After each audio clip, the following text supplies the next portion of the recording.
two, three, two, one. Yo.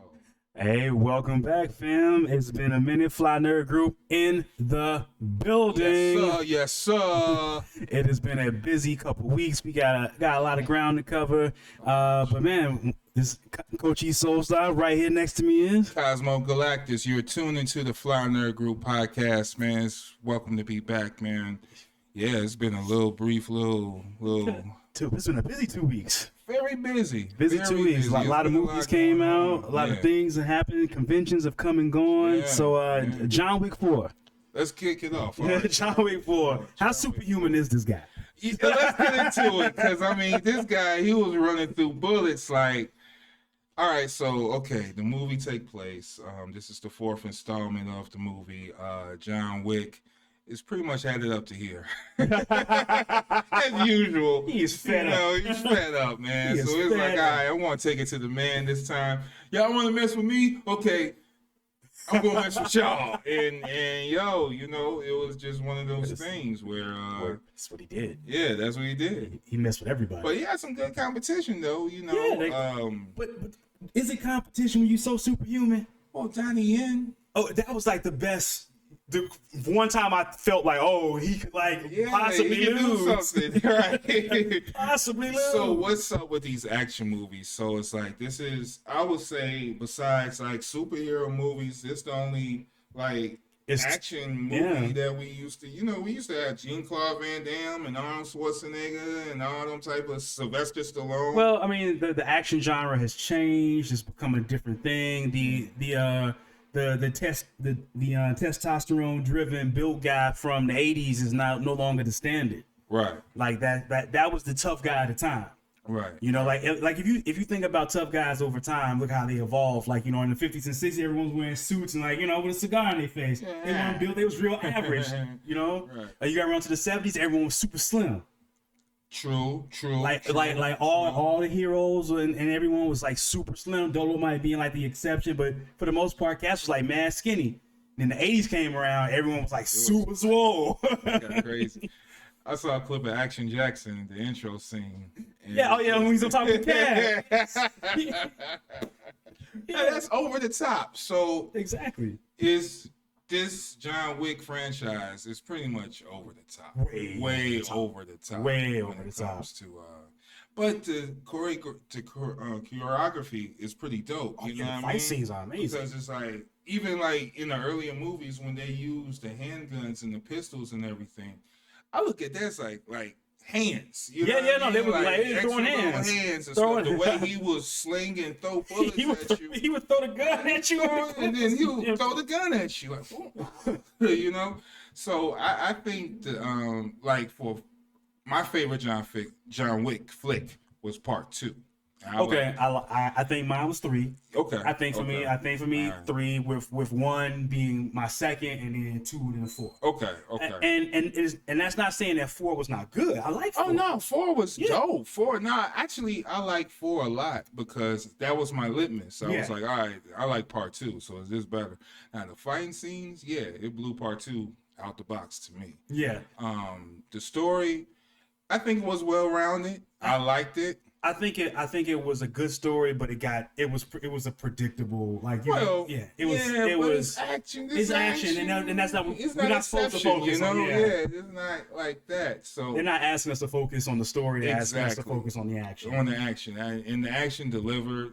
Donnie Yen, he went in as a guest on the series, and he's open to do a spinoff as well. Yeah, so, there's talk of an extended show or franchise where spinoffs and other things come. I mean, that whole organization, it's a deep world to play in. Right.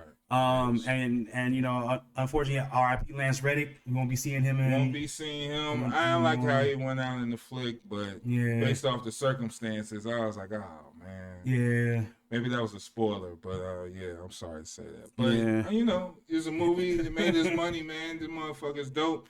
I like the action. I like the story. I liked John Wick had minimal talking in the movie. Yeah. He didn't do a lot of talking. His fist did all the talking. Lawrence Fishburne was still in the movie. He had a slight role. What was the other guy that run? What's his name? I forgot the name of the actor. But he was in it. And everyone but Holly. I wish Holly was in this movie. That would have been cool. That would have been cool to see her and the dogs get down again. But there was another actor who was part of the. Well, he was chasing down John Wick. He had a dog as well. Yeah. Mr. Nobody. Yeah. Yeah, his name was Mr. Nobody in the movie and shit. So he was dope, and he was a black actor too. So I thought he was gonna get murked too, and nah, he stayed the whole round. so sometimes you get to walk away, but that's good because you get to see more assassins than John Wick, and if they are going to do a spinoff and things of that nature, we need that, and we need to see the story expand more. Just than John Wick and angry John Wick. It's like, all right, your dog, all right, we over that, up there with you people. It's like, he went nuts. He went absolutely nuts. So check out John Wick 4. It was dope. Fly Nerd Certified. To me, it's one of the best movies I've seen this year. And I ain't blowing the film smoke up your ass and shit for every good movie that comes out that I'm saying, it's the best movie of the year. But no, this movie was movie of the year. We're probably going to go live later with GQ the teacher because he saw it and he said he want to talk about it as well. No doubt. So, he'll come through. Yeah, we might see us on the IG, chop it up with GQ. A little bit more details about it, but if you haven't seen it, go and see John Wick 4. It is dope.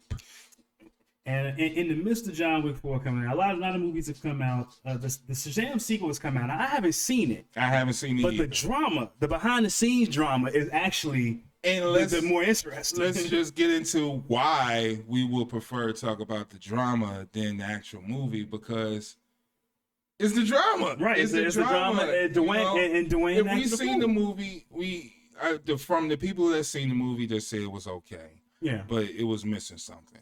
And I think we could put one and one together. And if you don't, here we go.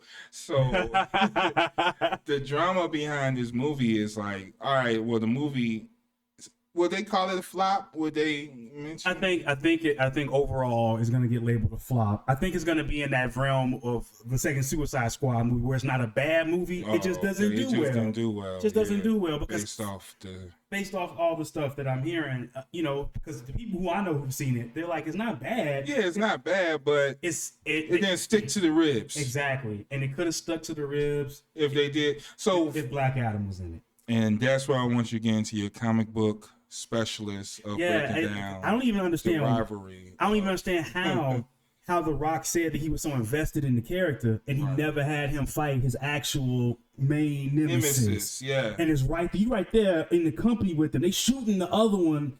Right there. We'll take it back to Fly Nerd Live. When we was talking about the filming of Black Adam, the 30-day filming. The 30-day filming. They microwaved it. Yeah, and we was clowning it, but still a little piece of me was like, let's give it a shot. You know what I mean? And we gave it a shot, and we were all kind of like, Black Adam wasn't the worst thing we've seen, but it was still not connected. It was nothing connected. Yeah. I mean, the Shazam Wizards was in the movie, that's it. But it really didn't connect to the Shazam period, and he rather go with the Superman approach. So this was the deal, right? So after the movie was done, fast forward, a new hierarchy is coming to the DCU, right? And we all thinking like, now we all knew the gun was coming. The gun was coming. The gun was coming. Galvatron. Yeah, you predicted that. You predicted that a while ago. Yeah, the gun was coming. So when you see this new hierarchy, you thinking like, well, I'm thinking, oh, The Rock about to team up with James Gunn, and it's gonna be a duo, right? Nope. Wrong. Stone Cold Steve Austin. Get the family feud. Price is wrong, but yeah, man, it wasn't that. It was more of James Gunn running the show, which I don't have a problem with. But this dude Rock, he did everything. But I think he made the wrong decision. He did. He made the wrong calls. Wrong calls. Yeah. I would have packaged these two films together like a son of a bitch. I would have been, look, man. I don't know. When all the other actors that sign up for these comic book movies, you're that character. Like Yeah. there's some dedication that you got to put. Yeah, you into commit to this, character. and sometimes for a long for a time. very long time, man. And actually, if you do well, it could probably sustain your career for a long. Yeah. You know, if you not making movies no more, you can always go to autograph signings and Yeah. get money. You know, I mean, Adam West lived off Batman for how long? I mean, granted, Seth MacFarlane gave him the Family Guy gig, and he's had other money come in. Yeah, that's true. But that Batman money ain't funny. Right, exactly. He can sign autographs off that forever. Yeah, and he the first Batman, right? So he always gonna have that respect. Exactly. So so back to this movie, you know, Black Adam came out and he really didn't push the Shazam thing. And like you were saying, the studio was at him like, yo, you know, Shazam 2 right here is filming right here. Right over here. Don't you want to be in it? Nah. Nope. He was Superman a bus. And that's the weirdest thing. It makes no sense. Because Black Adam is not really a Superman arch rival like that. Like Nope. Superman may jump in if, you know, Black Adam is giving the hands to Shazam or something. And he has. There's actually a DC animation film. Which is better than... Yeah, that's what... Like, if you wanted Superman and Shazam and Black Adam, that's the way you did it. Yeah, I think that's what should have been Shazam 2. No disrespect to Lucy Liu and whoever else was in the movies. But the villain should have been Black Adam. He already came out in part 1. And it's just an uncanny thing. Like, Black Adam knows Shazam everywhere he go. Like, exactly. Very connected. So it's like, Shazam show up. More than likely, Black Adam eventually going to show up. And what's going to happen? You got these kids. You got this kid with this power. I'm the strongest. I'm going to show you. And he give them the hands. And that wasn't displayed in the movie. So when you go to Shazam 2, yeah, it's a good movie, but it could have been something bigger. It could have been bigger. I would have packaged those both together. That would have been my package deal. Yeah. And that would have bought Rock some more time, even when Gunn was coming, because Shazam was the only movie in the franchise that still had the legs. Yep. Till now, you know what I mean? I mean, are they still doing Aquaman 2? Is that still a thing? I mean, that's still coming out, but I think it's gonna be like the Shazam thing. I think the only movie that's gonna come out good out of all of this is the Flash. Yeah, Flashpoint is probably gonna be the best thing out of here. But unless that leads into Aquaman or something, and then maybe Aquaman, but none of this shit makes sense. And I don't know, it don't have too much longevity in it. You know what I mean? Yeah. It's like the run is over, so you want to see Aquaman. Yeah, it's just time. It's time for James. And I heard that movie is not even that good either, because it's going to be based off of, you know, what's his name? His beliefs. No. What's his name? Jason Momoa. You know, he was protesting a lot. Those environmental conscious. Which is nothing inherent. I say it's gonna be whack. It's gonna be whack. Say Dolphins. But that's early bias, so I don't want to spread that. But you know, that's what I heard. So I mean, I don't know. I wasn't a fan of part 1, so yeah. I mean, I thought part 1 was pretty in terms of like how it looked. It was pretty. It was pretty down there in Atlantis. It was nice pastel colors. It was real peaceful. You know, I imagine that's how the Care Bear Kingdom looks in real life. It's a fish under the sea. Right. Why not? Underwater can be pretty, but it's supposed to be scary too. It's supposed to be very scary. It's just as beautiful. It's just as scary as well. And to me, Black Panther: Wakanda Forever captured in Namor's kingdom how scary and beautiful underwater could be, and the people in it, I don't feel when I saw with Aquaman, I was just kind of like, oh, these just a bunch of people who can breathe underwater. Yeah, that's it. And look at these nice colors, like these nice colors. I gotta watch that again. All it was nice colors. Have you ever seen that movie Annihilation? Yes. It's the same color scheme. Yeah, okay. It's all like the real kind of trippy underwater scenery, and that's and outside of that, that was it. That was it for me. Wow.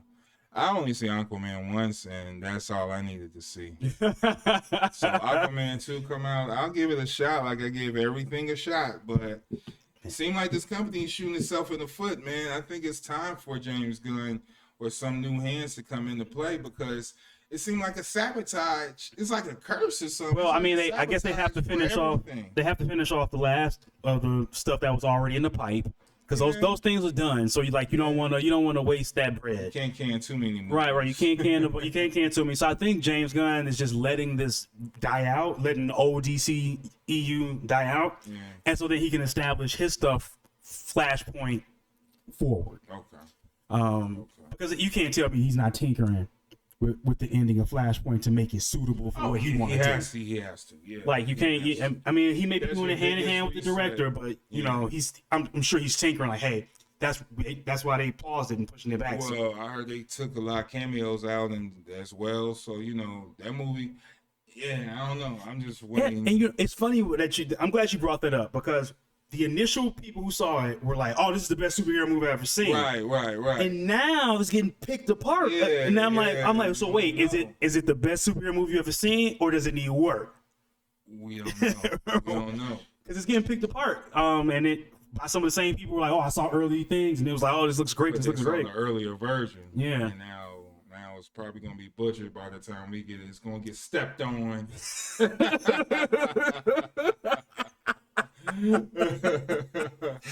Fucking Flash. Probably so. But moving into a franchise that that I love, I spent a lot of time in the D&D world in my life. Let's go. I got to see the movie. Okay. I didn't see this yet, so this is all exclusively yours. Let's get into it. 100% worth it. Spoilers, go ahead, because I'm gonna see it. 100% worth it. They spend zero time explaining anything. I loved it. Oh, so the movie just jumped off? It just jumped. It has like the one. It starts off in classic flashback, like Chris Pine is being taken out of a cell, brought before he's in rags, being brought before a tribunal, and he's telling his story. And what they do is they tell you a movie's worth of setup in 5 minutes. So how they do that? Because like it's him. Is it like the Ant-Man when dude do the fast talking? And it's him telling how he got put in jail to the people. So like he's standing like, why should we let you go? Like you served your time. And this is in the time of. This is before the opening credits. This is like the. I mean, the time take place in Dungeons and Dragons. Yeah, it's in a fantasy world. Is anything modern in this? No, nothing at all. Wow, there's nothing modern in this movie. Nothing at all. So they don't do no flashbacks. Say, oh yeah, that was a joke. So this is all D&D. All it's pretty much as if I sat you down at a table, handed you a character sheet, and was like, "Here we go." That's how this movie plays out. Break down the game and how the movie set up. So pretty much the movie is very much set up as at how I feel the game, how when we sit down and play the game, how we envision it in our heads. Like we hear that we're presented with a set of circumstances. We make choices based on those choices. Other things happen. So what we see is these two people make a choice to steal something for somebody. Okay. And they steal something. They helping a bad person. Okay. But they don't figure it out till way later. After they done been in jail for 2 years. They get out of jail and they find out like this dude done ripped their lives apart and all sorts of stuff is messed up. So they are pretty much on the quest to like get his daughter back, take dude down, all of that. And they don't explain nothing. They don't explain to you how magic works. They just throw you into it. Right into it. Dragons and all this shit. Dragons, yep. You get the dragons, you get all the creatures, you get various spells. I was there with a buddy of mine, and we were just calling out spells left and right. I was like, shield. Like I was like green flame blade. Like they was doing the spells, the creatures. I was like gelatinous cube, displacer beast. So you mimic knew everything. I knew all that shit. I knew all that shit. So you really enjoyed this movie? I really enjoyed it as a D&D player, D&D fan enthusiast. Yeah, I enjoyed it immensely. You enjoyed it. Yep. You're ready for more. I'm ready. I definitely think this with a concept like that could go on for and that's a long time. And that's the thing. They could do the spell bounds and all the other stuff that you was mentioning. Yeah, they can do all of that stuff. I mean, but this, like anything, the party just got together. So this is their first adventure. Okay. So normally how it works, we'll probably see this group for maybe a couple movies, and then you just switch lanes. That's the beauty of this the D&D world is that you can just switch lanes at any time. Okay. You don't have to like, guess what? This story is over. These people's stories are done. Yeah, that's what I mean. And now here's another group. Easy transition. You can't be too dedicated. It's like Suicide Squad in a way. Yeah.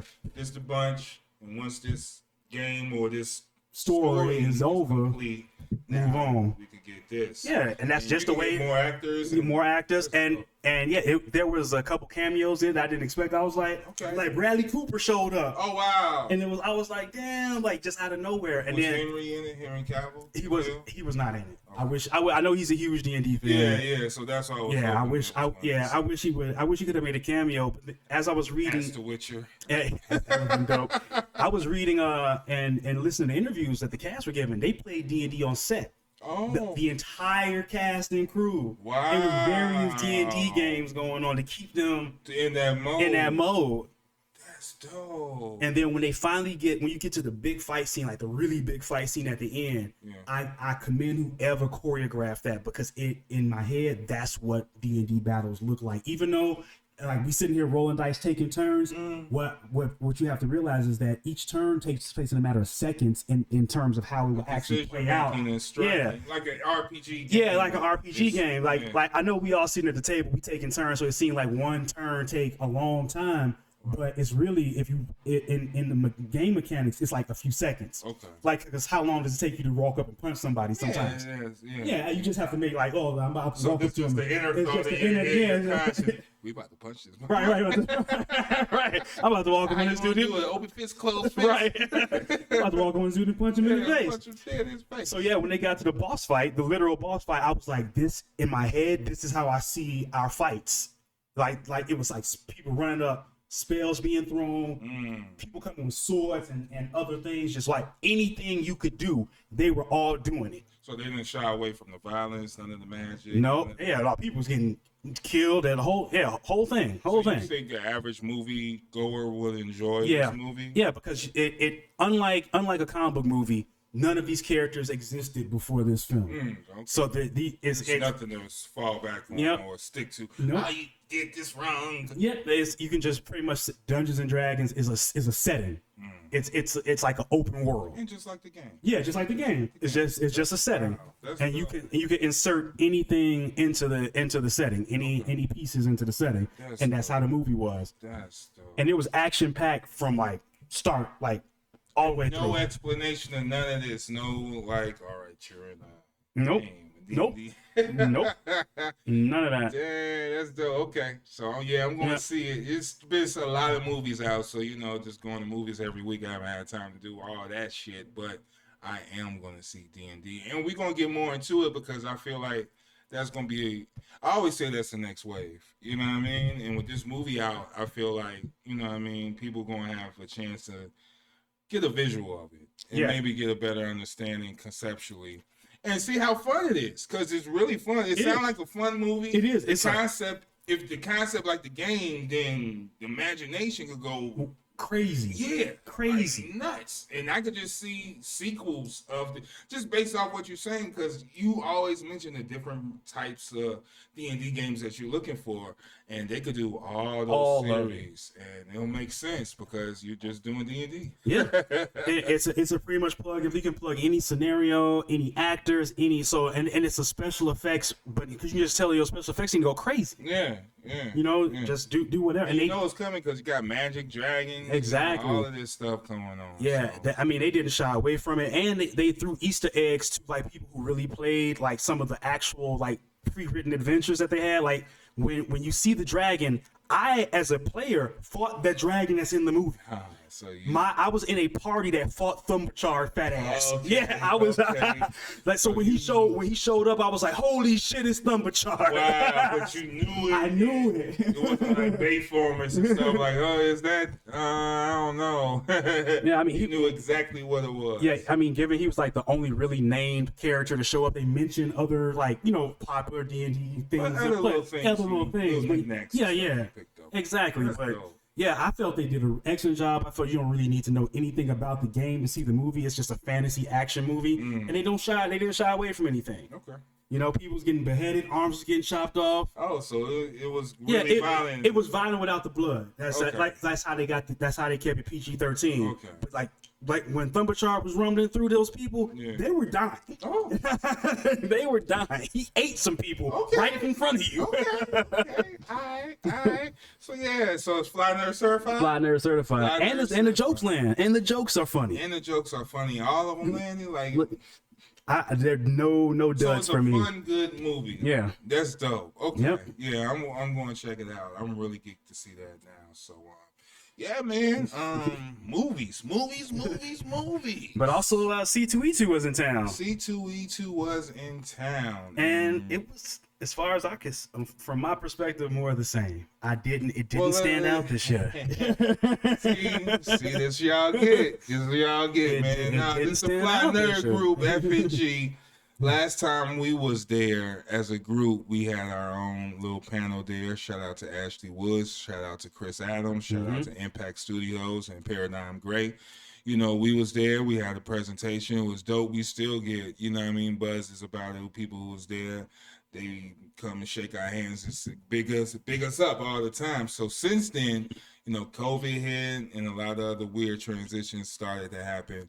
And, you would think that, plays are kind of falling off, because Wizard World fell off. Wizard World did fall off. Wizard World fell the hell off. So, we thought this was to be the last thing. So when you say kind of like the same thing, what is the same thing in regards to comic book conventions? Because I know you're a shop owner, so you've been in and out all of these things. It's to me, C2e2 it's no longer a collector's convention, like, at all. It's hard to, like, it's become a lot more knick-knacky in a way, and not so much, and not in a good way, like where I'm seeing a diversity of toys. It's just like everyone got the same thing. Yeah. There's no diversity, no. I don't know, like outside of a few of the signings, I guess if I was into like some of the celebrities, I would have been more into it. Yeah, but that's where I was going to get into. Yeah. Because me and Maxie went. Maxie, I think he went all 3 days. We'll talk to him in the future too, future podcast as well. Shout out to K Max. But yeah. So before all of this, I was just going. Sometimes me and Maxie do this. We go through the itinerary and we start a schedule. So it's like, all right, this is happening at this time. We go and do this, execute this. We'll hit the floor. I go and get some figures or something, and then I come back and check out these other panels and stuff. The panels were eventless. Really. Yeah, it wasn't. I walked around that floor. I even went to that D&D room. I was like, nothing. So there wasn't any events or panels that I was looking forward to because everything was based off of celebrity signings. Yeah. So if you was doing a signing with Chris Evans, Captain America, that's going to take up your time. That's your whole day. Yeah, if you signing at 2 and you sitting in line at 10, 11, you're going to be sitting there waiting. And then, after that, you got to get the picture and all that shit. Yeah, it's crazy. So that's what it was, man. It was more of a celebrity host show. Yeah. And that's all. The vendors was there. Shout out to the vendors that was there. And, shout out to Styling Shirts and all those guys. They was out there. Yeah. Shout out some of the familiar Cracker, faces. You know what I mean? Shout out to First Aid. All the, the normal guys was there. But that's, just talking out loud. You see what I'm saying? Yeah, just talking out loud. It made me realize, it was cool. Now, I had fun because I went Saturday. I went yesterday, so I had fun. Don't get me wrong. You know what I mean? Because, I was getting with Maxie. So we was up to our antics. We was up to our antics and stuff.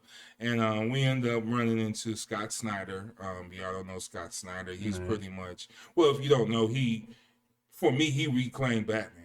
Yeah, Quarter Vowels Batman. For those who don't know, he did the Quarter Vowels and the death of the family story. Put Joker face off. He took his face off.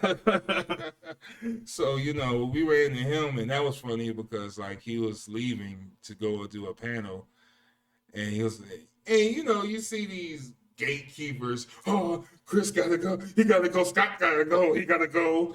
Scott was just kicking it. He was like, yeah, so anyway, what's up? He signing shit. Yeah, you know, just chilling. Just like, oh, you didn't pay for that. Scott, like, yeah, whatever, man. And that's what Scott Snyder is really cool like Yeah, he's a that. chill Because guy. when I first went to C2e2, he was one of the first authors, well, the first motherfuckers I ran into. And it was like him and Bendis was there the same day. And they both was having, like, it was a line for them. And instead of just like them going through the back or something, they came through the front and chopped it up with every person in the line. And I was like, that's some dope shit. You know, Rob Liefeld, he come from back. That's We see you, Rob. It's just so many people want to get his signatures, want to beat him up. But So that's why he come through the back. I would too. But Scott, he a stand-up guy. He was stand-up yesterday. So, yeah, we chopped it up with him. We're going to have some clips of, he was talking. I asked him why he rip off the Joker face, you know, and he was like, you know what? He did it to revitalize the character because ideally what they wanted him to do was put him in a comatose. And he was like, I guess that was to feature on other Batman villains and stuff and kind of leave Joker alone, but I think every good generation needs a Joker. So, Yeah. Everyone gets at least. I think every now and again there's like one Joker story per Batman era that is stand out. Right. Where some writer just nails it. And another writer that was there, another artist that was there, speaking of the Joker, Oh, Brian Azzarello. Brian Azzarello. I saw this. That's my boy. guy. Yeah, 100 bullets. He's 100 bullets. He's 100 Yeah, bullets. okay. He's 100 bullets. Yeah, well, I saw this on the stand. I saw his name. I was like, oh, shit. I almost shit my pants because this is one of the best graphic novels I read about the Joker. I'll just give you this. This is like Training Day, except Denzel is the Joker. And it's like you a gangster, you get recruited in this gang because he broke, he needs some money. And he recruited with the wrong some bitch. Day in the life. Yeah, the day in the Day in the life life. of running with the Joker, dude, to a point where it get very obscene. I don't even want to talk about the dark shit that happened in here. But It's a good book. it's a very good book. I really wish I thought the movie was going to be based off of this a lot. I would love it's a that. day in the life of the Joker. That's what I thought it was going to be. I would have loved that. It would have been dope. And it's not that I didn't enjoy the Joker that we got. But Right. I would have appreciated this maybe a little harder. Maybe way tougher, man. Yeah. So, yeah, this is a DC Black Label Joker. Brian Azzarello, he signed at the cause, you know what I mean? Yeah, this is a really dope book. And then he was there, so we talked it up with him. And I was like, well, what made you get into this, into this story? He was like, hey, man, they just threw it at me. He actually got thrown other villains. No, yeah, the Luther book. Yeah, the Luther book. Now, I haven't read this one. It's on the same part, on same Really? same level. Oh. Same level. Same level. Because I believe this one, at one point, it was called Luthor Man of Steel. Oh. And it had a different cover. It had it had a different cover, but they've flipped it up a little bit. But this is just pretty much all about what drives Lex. Yeah, and that's what I was thinking. It's like, all right, so this is his perspective of how you look at Superman and all this shit and the superheroes. Because remember, the way Lex views Superman is that he's stifling humanity because he's taking care of us. Oh. It's like what he's like, how we can't grow and face adversity and learn how to overcome challenges while we got this guy solving all our problems. He's like, we need to be solve our own problems. Oh, word. And that was like his driving thing. That's why he hated Superman so much. He felt like Superman made humanity weak. So that's what this book. Yeah, that goes into his motivations and what he got in and what he gets into. And Lex is such a complex villain when written well. I like when people take the whole take that mustache. Yeah. No, Lex is way more complicated than that. He is a very it's not just about money that drives him. It's not just power that drives him. There's like a lot in him. And I just like how when done well, he's actually really scary. Okay. He's actually terrifying when he's written the right way. Okay. And you can see why he's such a threat. Yeah. You know, when He's a regular dude, he ain't no power. Yeah. As a matter of fact, he's risked his life, got cancer to try and kill Superman. He's wearing that kryptonite ring. Oh yeah, that's right. Yeah. Yep. So yeah, highly recommended. Highly recommended. Shout out to Brian. We gonna holler at you, Mr. Azzarello, one of my favorites. Holler at you. We're gonna get you on the podcast soon. And do 100 bullets. And 100 bullets.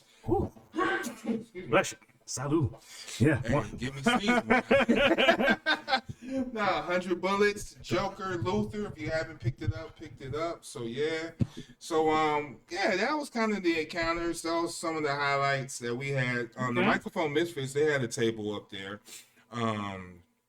They had a little table. Shout out to BVAX. Shout out to yeah, you know, I thought I saw some of the Misfits when I made my circle around. I was like, I think that's D Nick over there. But I was trying to get. I finally found someone who had some game books that I liked, and I went and picked up the. Yeah, this is the book. The official book hasn't come out yet. This is the playtest. This is pretty much like we want to see how it tests. So they're gonna do a Marvel DVD. Yeah. Yep, pretty much a Marvel Multiverse role-playing game. Sure. It's proprietary, has its own little system. This is the playtest, so this is pretty much like, hey, sample it out, let us know what you think, and the basis for the actual game will be coming out of this. Yeah, I'm excited. I took a flip through it, and it seems pretty true to form, what I would expect. So I'm gonna dive in, see if I can master the play. It's gonna be straight action, man. Yeah. Like I'm You can be, or you can make it, or you can make your own. Make up your own. You can make up your own too. Yep, it's either way. So they have usable characters. Like, let's see if I can find one real quick. Powers. Yeah, here we go. Like Black Panther, Captain America, Spider-Man is on one of the other pages. So you can play as your favorite if you want to, but you can also make your own. So we got the power sets and everybody on here. Oh yeah. You can make up your own characters too. Yep. I'm a little mix of Moon Knight, Spider-Man, and Tony Stark. Yeah, and it's a way to achieve all that in there. It's a way to achieve all that in there. That's dope. So what's that? Now I bought this a while ago. This is a RPG developed by Native Americans, indigenous people. This is all based out of like real indigenous lore. Okay. They created a whole bunch of stuff. It's really, really dope. Okay. It's pretty much America if the colonization never happened. Oh, that's amazing. And they look futuristic, so they went in. Oh yeah. Tech and everything. Oh yeah. Yep. It's pretty much like 700 years ago, a disaster changed the course of history. The world was plunged into darkness, and the colonization never happened. So Europe stayed Europe. The indigenous people stayed here in America and had their tribes. Africa stayed Africa. The whole world. That's actually a dope world. Whole world. So everyone legit. So yeah, and so it was some corrupt guys. It's, of course there's corrupt guys everywhere. But like the colonization didn't happen, and it became more of a free trade. Okay. More what we would like the world to be. Is that, and so if you came to live in America or Europe, it's just because you came over there because you just chose to go. Your family picked up and moved, but it wasn't colonization. Okay. So it's not like white and black people and Asians didn't jump all over even here. No slave trade. Pillaging your lands and the Trail of Tears never happened. So tech and spirituality and stuff develops differently in there. But that game is all about that. That's dope. And yeah, man, it's really good. The art is amazing. Everything in here was done by an indigenous person. Nice. All the writing, all the art. It's called Coyote and Crow. Check it out. Support it. All my RPG and gaming people, is actually worth it. The lore itself is amazing. I can't wait to see them go further with this. Okay. That's future stuff they could do, man. That's pretty ill. Oh yeah, I mean, there's once like now that people making movies out of RPG stuff. I mean, this is your pitch right here. So did you show up to Hollywood? They like, what's your pitch? And just drop it on the table. Boom. What y'all want to do? Right. Well, another pitch got dropped on the table. Since we on books, this Fly Nerd Group, man, we haven't talked about books in a minute, man. So if y'all haven't checked out this book, man, this book is dope. something is killing the children. Something is killing the children. Something is killing the children. Something is killing. Every time I see, that's what goes on in my head. Like I hear it. Something is killing the children. Like when I first saw this title, you know, sometimes it's about titles, man. Sometimes a title can sell a book instantly. Title can sell a book, bro. And I seen this in the damn shelves for a minute, and I was like, dude, this. I'm gonna read it just because of the title. And I read it, and it's fucking dope. And you know, this guy worked with Scott Snyder. Oh, really? Yep. He co-wrote Mr. James Tynion? Yeah, he co-wrote some of those Batman stories with Scott, and he also wrote Batman, I think, for a little while. He had like a 2-year run after Scott. That's dope. So this is his full story? Yeah, this is some of his original work. I believe he's had other releases, but this is his, and this is really good. It's dark. It's really good. It's dark and unexpected. And I don't know how to talk about without spoiling it. Well, you can't, but we're going to be talking about it more so often because it got a Netflix deal. Yeah, the Netflix deal is in place. So we might see some visuals for this in the next couple years. That's going to be nice. So, yeah, we're going to be talking about it. But nah, it's about boogeyman shit. Yeah. Yeah, there you go. Boogeyman shit. The boogeyman you know stuff. I mean? Yes. It's like you think it's real kiddie-ish and shit like that, but it get real dark. You know what I mean? And, you know, it's kind of like It meets Boogeyman meets like Vampire Hunters or something. Like, yeah, it's a little bit of all of that. It sprinkles it so much. Yeah, it's a little bit of all of that. So, but it's really dope, and I really love this title. Something's killing the children. Something's killing the children. Something's killing the children. That's killing the children. That's killing. That's killing the children. Whatever it is, something's killing it. And I see you got the return of the Batman Spawn, like, cause they mix it up in the 90s, and now I guess they're doing it again. They're doing it again. It's a little reunite, and it's a little updated reunite. So, you know, shout out to Scott Snyder and everything. You know, they're carrying on with this particular Batman, McFarlane Capullo. You know what I mean? And, you know, it's just about they're comparing the two, and they're kind of the same, except one has a skill set from the devil. Yeah. But it's kind of like, they're kind of the same dark, broody guys, right? Yeah, they definitely are some of the sadder here.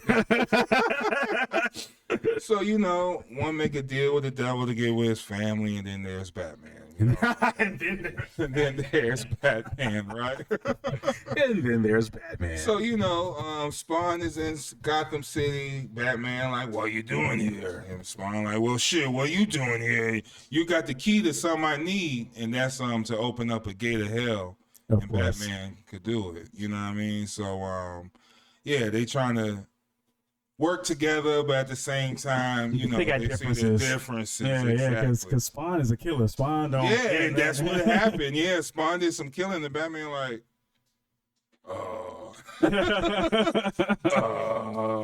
the homie in here, Joker in here, face off Joe. Face off Joe. Face Okay. off Joe, and he gonna probably team up with the Violator, of course. Of course. So, you know, we're gonna see that crossover. So now it's just, you know, it's just a reason to cross over. That's all. And it's a money grab. yeah, it's a money grab. But I like both. I like both characters. I like the story. It's decent. I just want to see where it go. You know what I mean? Yeah, I mean, yeah, it's one of those cool crossovers that comes up every now and again. Two dark characters with all pretty much their fan base crosses over into each other. Yeah, that's all. That's all. Yeah, that's pretty much what it is. You see, you know, Spawn he's revamping his franchise, so, you know, any little thing to help.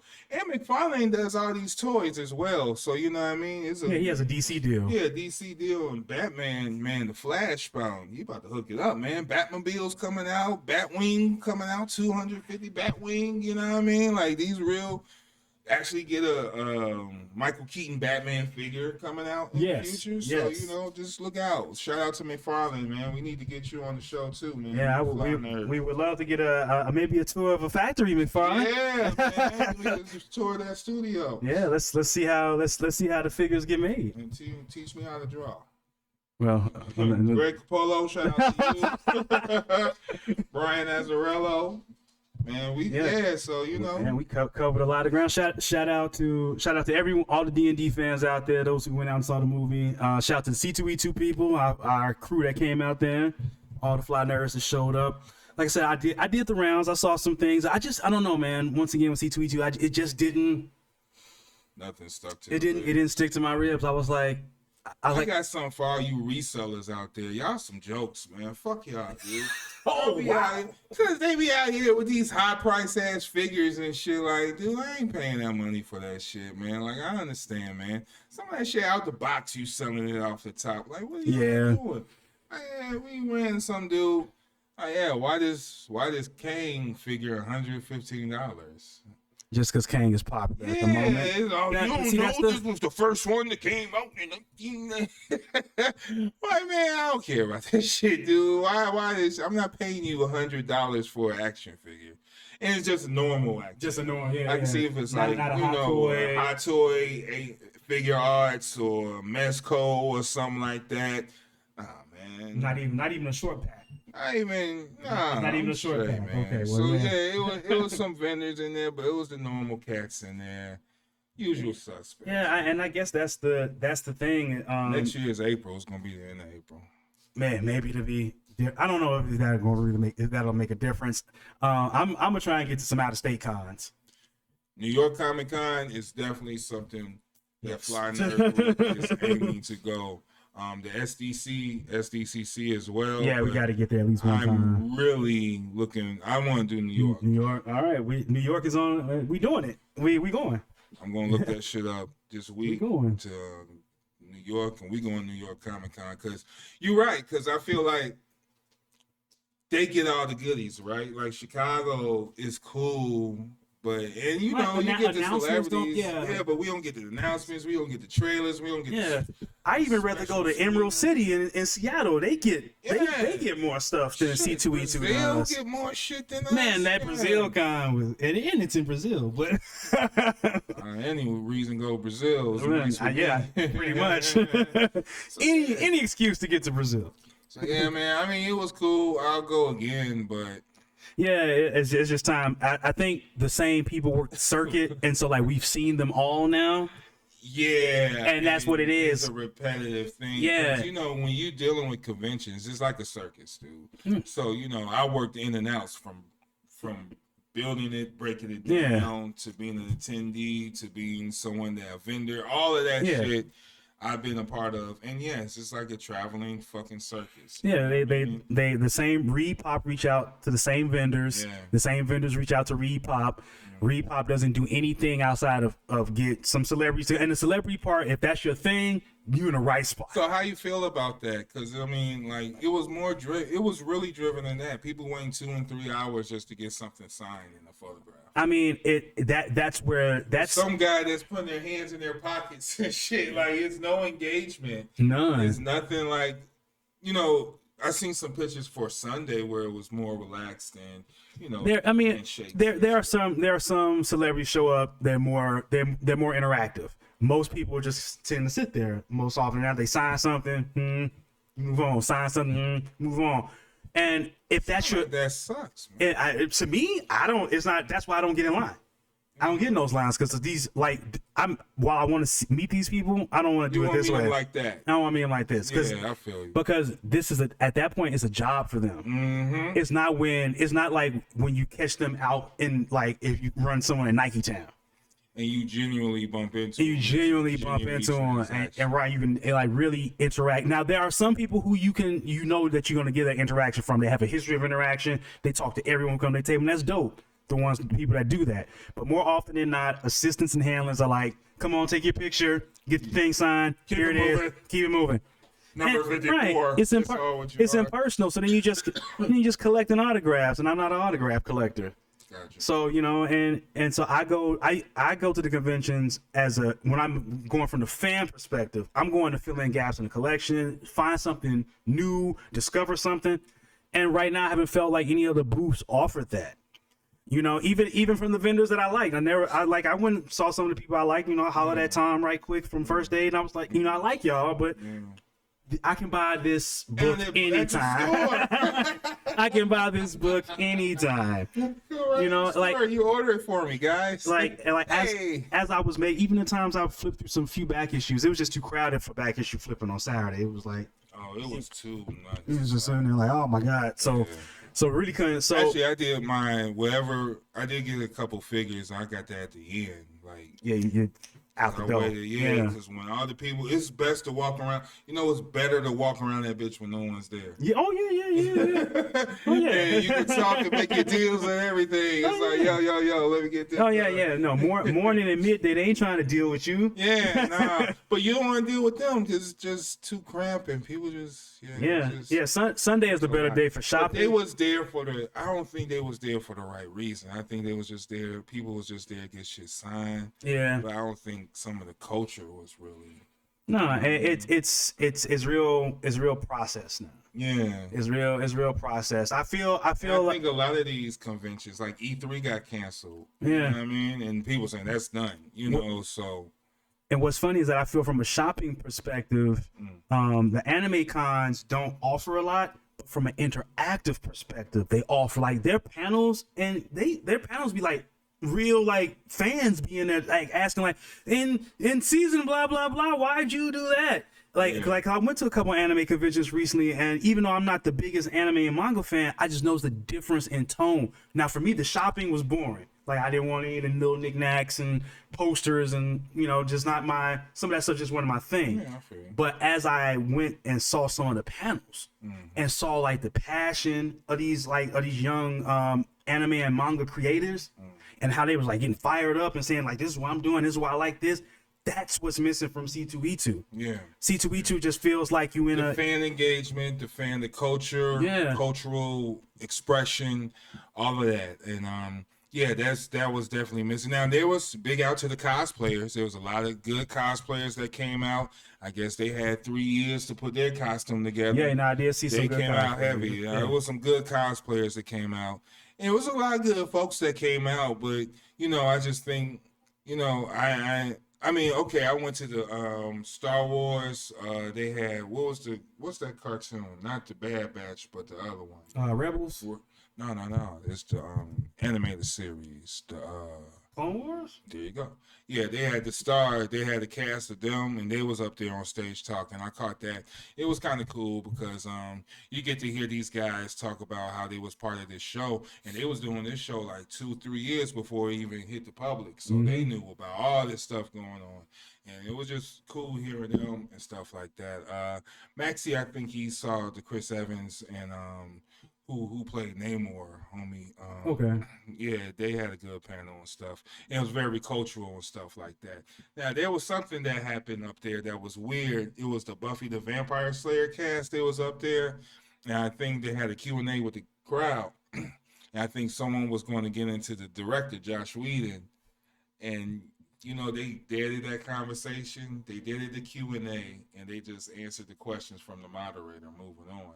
But it was such an awkward silence because the cast has spoken out against Joss Whedon. All of them have. Okay. Like they've all have, but I know that could be awkward. Like a fan asks you, and you like, damn, like I don't want to like. Okay, we is this the right place? Is this the right place for me to air this type of events? Yeah. Like but especially since most of that cast had already had said their stuff online and other interviews. Right. So like their stance is kind of known. So it's like, yes, Joss Whedon is an asshole, but do we need to beat the dead horse?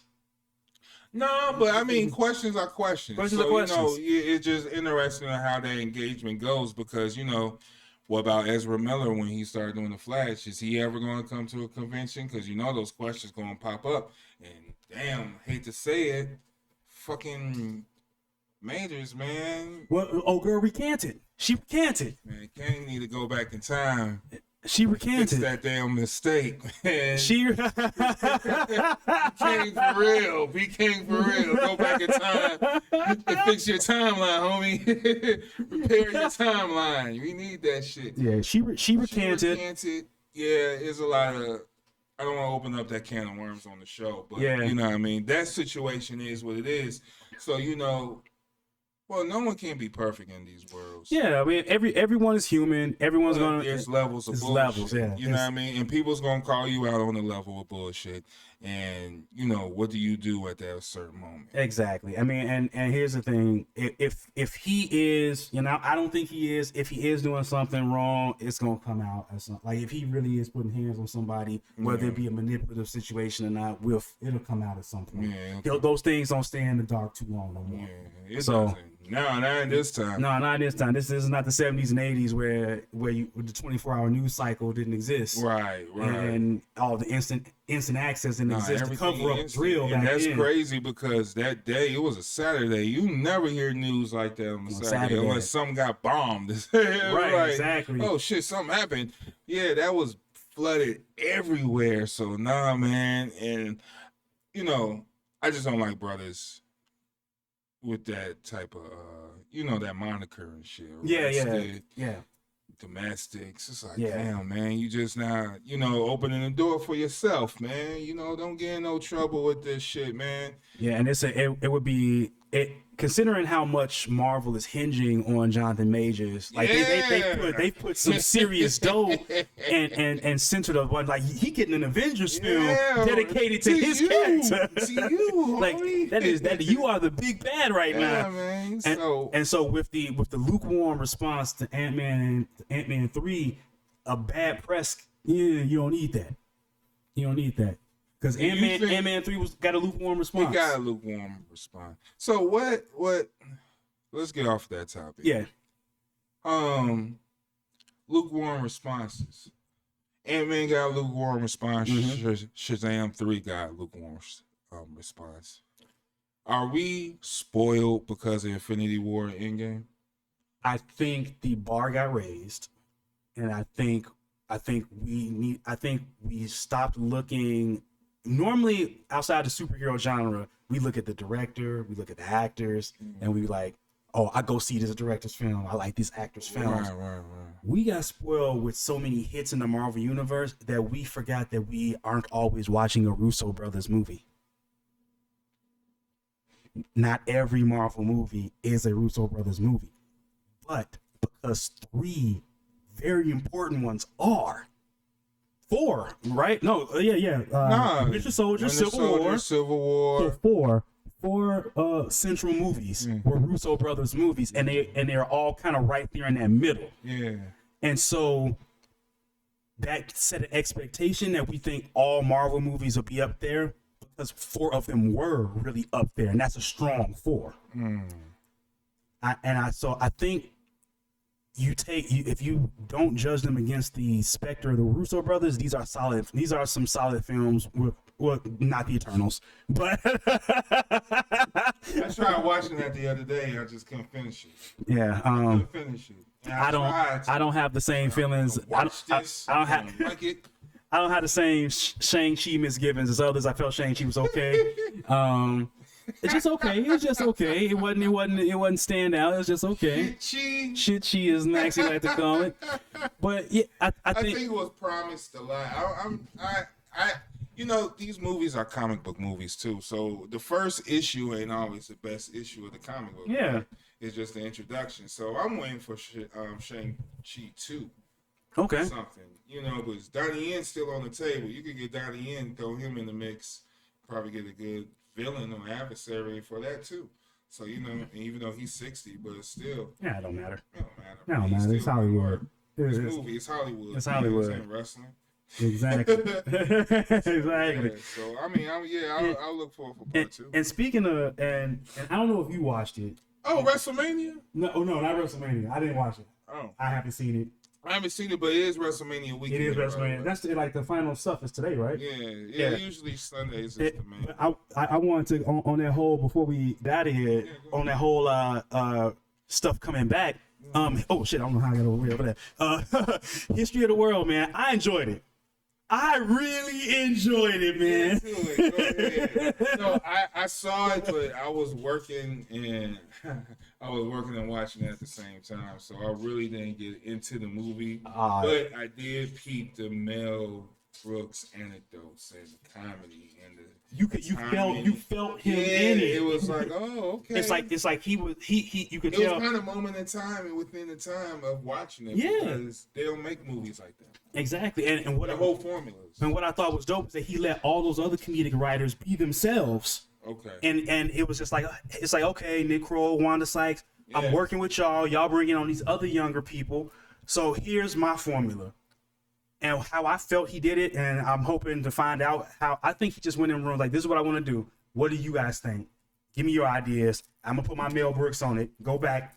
I think it just felt real collaborative. Yeah. It felt real collaborative. And that's how good production should be too. And with Mel Brooks, where you dealing with all these like, not only just like comedians, but new comedians, veterans, we gotta let them have their space. You gotta let them breathe. You know what I mean? So. I thought it was dope. So and I definitely think you should go back and watch the Taika Waititi as Freud in the movie. Yeah, okay, I didn't get because that one was hilarious. That one would win. I know that would have got me because even that's right up his alley. In the trailer, he was like, "I am Sigmund Freud, and welcome to my masterclass."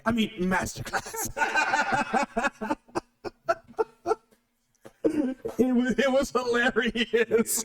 Yeah. Okay. I highly recommend it. The Civil War story was really good. So they go through moments of so they do go through. They do just like the movie did. Okay. They go through Civil War. They do a 70s thing called about Shirley Chisholm. Oh, okay. And it's just like they just keep cycling around and around with a couple one shots, like little one offs sprinkled in there. Right. Like the Taika Waititi was a one shot one. There was another one that was like the discovery of fire, which ended up being about finding the lighter to smoke weed in caveman times. Nice. Oh, that's dope. Like they was like they were like looking at the sun, like sun hot, and they're like holding the joint at the sun, trying to light it. Nice. That's nice. Doing the whole stick thing, trying to get the spark. Yeah, that's dope. Yeah, it was really well done. Mel Brooks stamp is all over it, but like I said, you can tell he let the other comedians do whatever they want. The first practical joke phone call was dope to me. Someone was crank calling Alexander Graham Bell. It was his assistant in the next room. Yeah, that was. Is that you over there? So I highly recommend it. But yeah, man, it's a lot of dope shit going on. Yeah, some music out.